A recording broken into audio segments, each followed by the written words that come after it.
Quilt, just like Mom and Dad's marriage, takes a lot of planning, a lot of revision, a lot of risk, and of course, a lot of stitches. From their example, I know some things. So I picked out a few things that I learned from Mom, and then I picked out a few things that I learned from Dad about this. So from Mom, I remember that she would see beauty in everything, and you couldn't have any kind of family gathering without going out and picking flowers and having flowers and a tablecloth on the table. And Mom is pointing that that's what she learned from her mother, and we heard some of those things yesterday.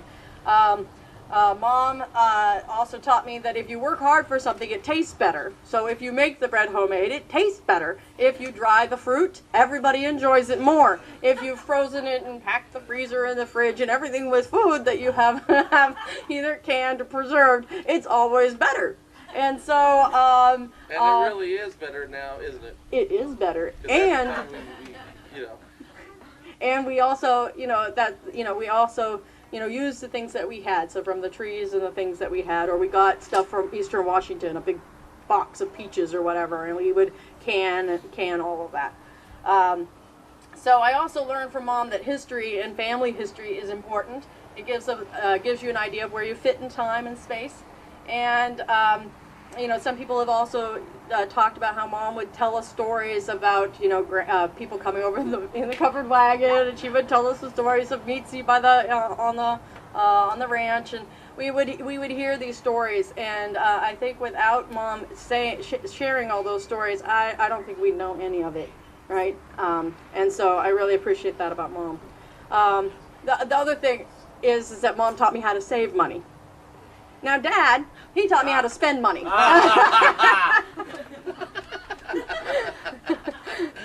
Dad was always very generous, even for the people who were down and out. He always could see the good in those people. He could always appreciate where they were coming from and have a good time. And he taught me that you have a lot of blessings, and to appreciate those blessings. And some of that were some of those money issues between Mom and Dad. Yeah. Okay. Anyway, also from Dad, I learned that's okay. I have to say it. That's the only thing I ever remember Mom and Dad fighting about was money. That was the only thing. But and it was usually really loud. And it was loud, yeah. But the thing that was good is that they both had different parts of it, and both of them are good. You just need a balance, and they were working that balance out. Yeah. So also from Dad, I learned that risk is okay. Sometimes Dad would do some things, might enter into a product line, and we would end up with a lot of, Apollo. Said product. A lot of said product. Haley and Apollo, and so we have a lot of those things, but in the end, it all worked out. And the other thing about risk that Dad taught me was that you can move away from your family physically, but you don't ever leave them emotionally. And Dad lived away from his family, his birth family, for a very, very long time out here, but he still maintained contact with his Ohio family. And so I have lived away from my family for a long time. But still, there's always a place to come back to. So that's what I learned from Dad. Also, I learned that trying new things can be fun. So that could be food, which, Dad, exactly. If you ever want anything and there was something on the menu that we hadn't had, let's have some elk. Let's have some deer. Let's have some. Exactly. So if it was something new, we needed to try it, and everybody would have a bite. Exactly. It could be a new experience. Well, let's go river rafting. Sure. That would be great. So I appreciate that all those fun things that Dad did. Okay, so now we have to come back to the quilt.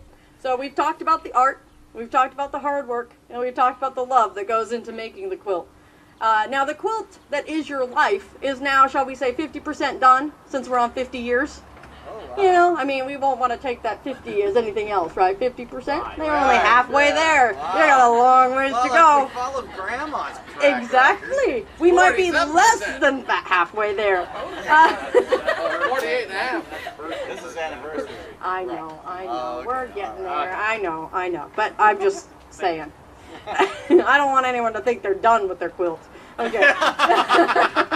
So the centerpieces might be done, and of course I think that there's 5 shining stars in the center. Yes. And maybe and right now maybe you're working on the borders, right? All the borders that we have, that all the other fancy pieces that go into that. And Dad's helping a little bit with the warmth, or shall I say the padding part of that. Did he get it? Okay, maybe not. I think Mom ought to work a little on the padding part, but oh well. And Mom is still twiddling along with the fine details, right? I mean, you can't get the quilt done too soon. So Dad might be picking colors and telling you where to put them, and Mom is writing down a list about how she's going to put them and where she's going to put them eventually, where she's going to put them, because you must have a list before you can go on and do anything else. So that seems like a pretty good partnership to me.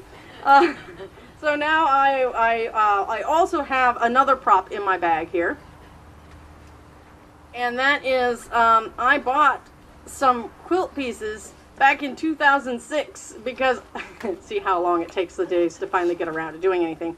Anyway, and they're still just quilt pieces, but and they are quilt pieces from Fanny Young Corey Alphabet. And I bought them back in 2006, and I've always intended to get a quilt made for you with these pieces. But I still have only pieces, and but I know that the final product or the final piece of art will be worth it. Maybe having carried these pieces around with me for so long will make the product even sweeter, just as your 50 years of marriage have shown me the beautiful quilt of your lives together.